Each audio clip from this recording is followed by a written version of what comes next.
Alright, y'all. Today I got something slightly different. I want to talk about some sling setups and give you guys some pointers just because it's knowledge that could potentially help somebody with their setup or deciding what to buy or how to set their rifle up or which sling or, whatever.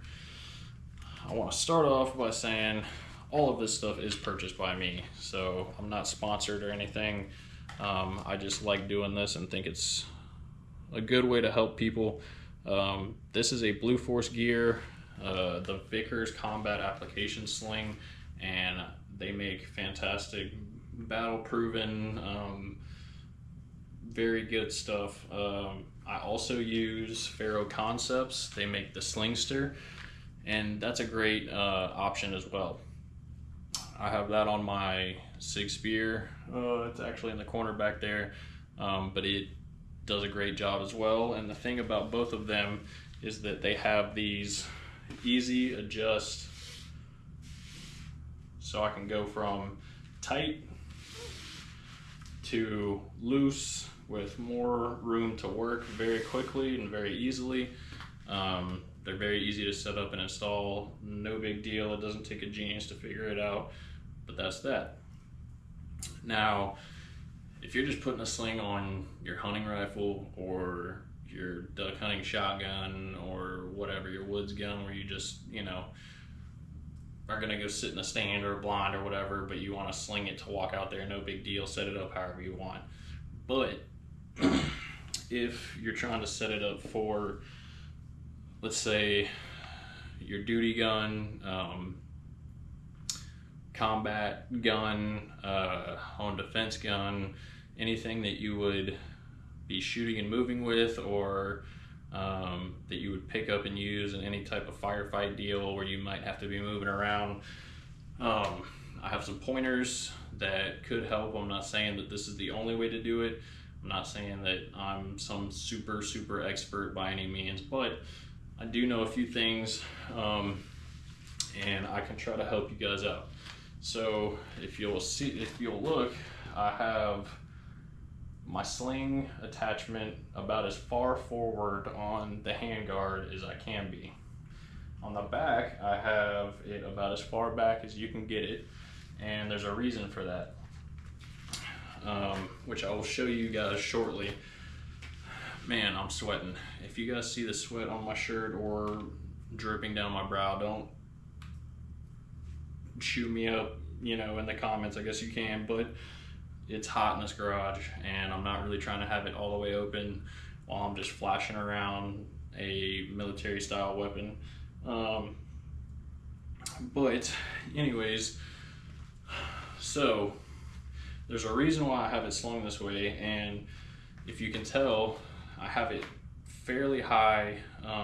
It's about the end of the buttstock is about halfway up my chest, and if you notice, it's in line with my shoulder pocket basically, and that's for a reason, because it makes it very simple, without even trying, without even looking or anything, to just pick up, and there's no movement, there's no none of this. It's just straight into the shoulder pocket, which makes it very nice.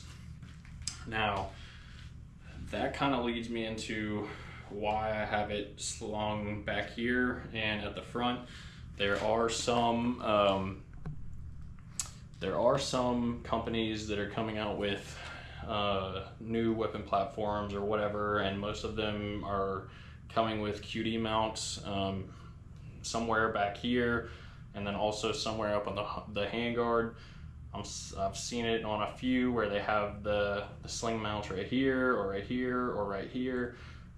I don't do it that way for a reason, and it kind of depends on the length of the rifle as well. If you have a super long, 16, 18-inch rifle, you're probably not going to have it all the way forward on the handguard. But general rule of thumb, you want it probably about as far out as your arm, right? Because what that does, and why you have it so far forward, is when you pick it up, it helps you to maintain It keeps it tight to your shoulder. It gives you extra support right here on your arm. Now you can also pick it up and use it like so. You don't have to go under, but having it under does give you just a little bit extra support on that elbow and on that that front hand. It just really helps keep it tight, and that's going to help you with follow-up shots and staying on target and all those types of things. So the other way to do it is you can also take it and wrap your arm around and hold it like so, and that will also help keep it really, really tight and very hard to, it's not going to be going like this, or you're not going to have as much trouble doing this as boom, boom. It's going to stay pretty much right here because it's helping you get that really good firm grip. You can also boom like this. That way you don't have that tension if for whatever reason you need to move around a little bit more and be a little more mobile. You just go from here, boom, flip it out, and then you're able to move around a little bit more freely.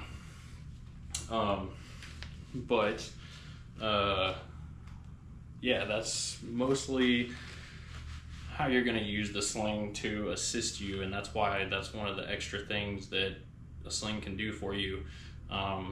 When you're setting up a rifle, a new build, or one that you've had for a long time that you just haven't done really anything to, and you want to start pimping it out or whatever you want to call it, you can, I suggest, instead of going for the new stock and the new grip and the lights and the lasers and the suppressors and the muzzle devices and things like that, you can get all of those later.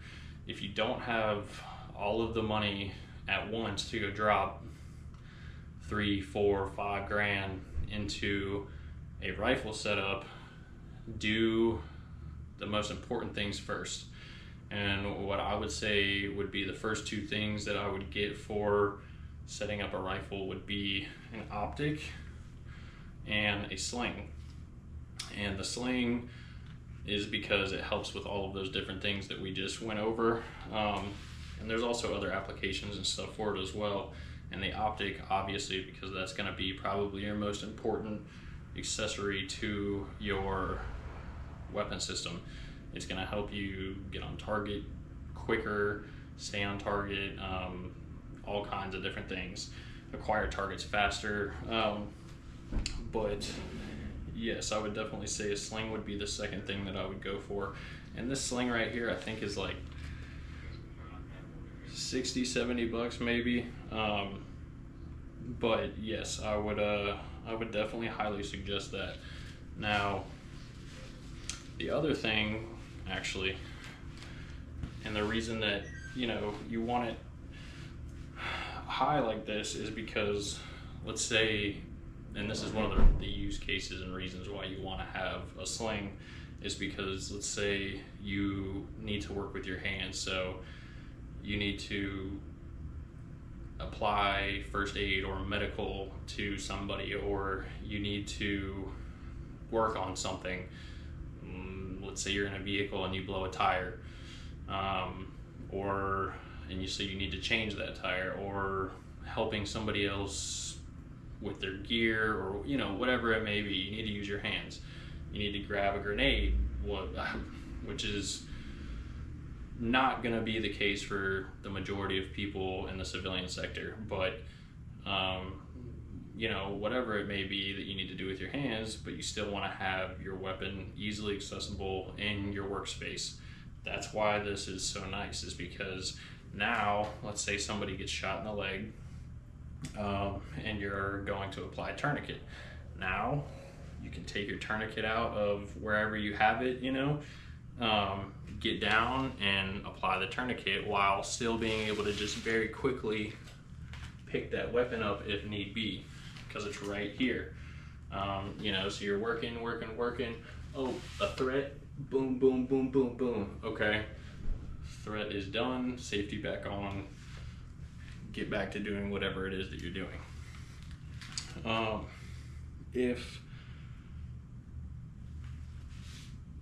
Shoot, I just lost my train of thought and where I was at.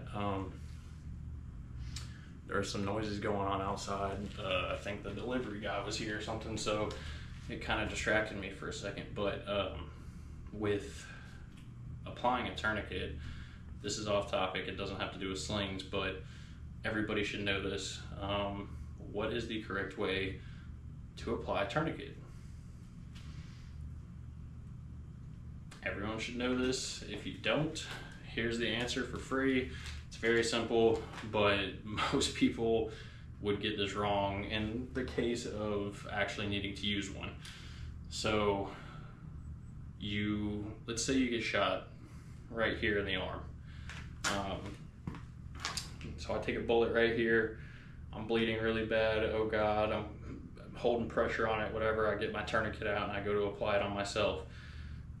You don't apply it right here, you don't apply it above the elbow right here, you don't even apply it in the middle or the top of your bicep. You always want to be as high and as tight as you can, which means in the armpit, basically around the shoulder, and then you want to get it as tight as possible and write the time on there so that whoever is going to assist you medically later on knows how long that tourniquet has been on there.